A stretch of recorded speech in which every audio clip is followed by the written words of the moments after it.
Dagan ka. Bunal. Ang uban no kay dili mo dagan kay tungod mahal ko no ang mudagan. Dili man.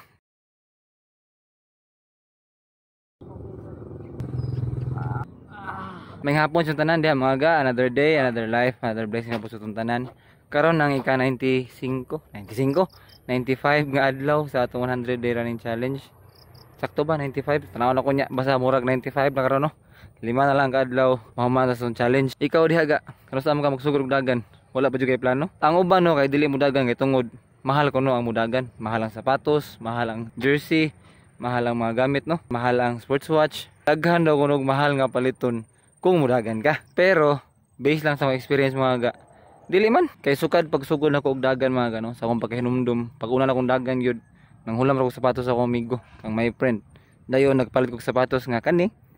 Kay okay na siya 600 pesos. Dayon akong gipangsulot nga mga sinina kanira, jersey, mga pambasket nako og mga short nga humok. Dayon wala sa ko sports watch oh. Ang gamit nako para ma-track ang ako ang pagdagan no, ang distance, ang gilayon kay Strava ra, cellphone ra akong gamit. So far sa pagdagan mga ga, wala gyud tagagastog dako no. Para nako barator gyud mo dagan.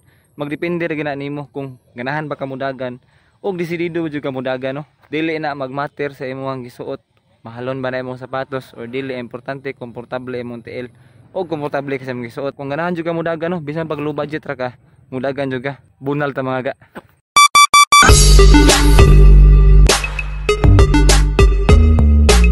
Among ruta ron mga ga, murag mga 15 kilometers kay karong Domingo pohon, apel may fun run 17k matong gidagan no.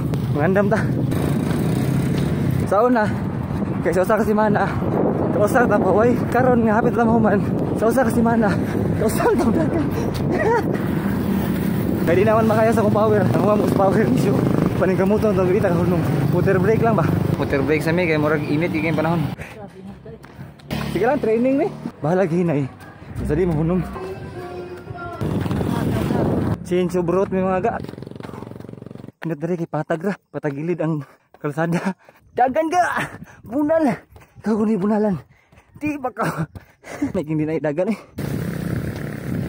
Tari ko. Wagbuwag na. May gasolina. Dool-dool na lang mga ga. Sa long distance running mga ga, magbase na gid sa quality sa sapatos no, imong dagan magadugay magataas imong dagan, magkasakit imong tiil. So kung nindot imong sapatos, nindot sa cushion, murag di kay sakit. Ato ang sapatos kay murag nipis na kayo, sakit kay tugpas yuta. Full goods ra gyapon mga ga, sakit na kay ko mga tiil mga ga. Pero kay born warrior man ta, sa pag-unsa na kasakit padayon ra ta. Damian ay hunong mga ga. So dool lang gid ko, agwantahon lang gid ko ni. Finish na mga ga. Tawa. Kung ganahan mo mudagan no, yung una ninyo kay mahal ang mudagan, kay mahal ang mga gamit. Depende rin na sa inyo ha. Kay based sa mga experience mga ga, dili na magbase sa imong gamit, magbase na sa imuha.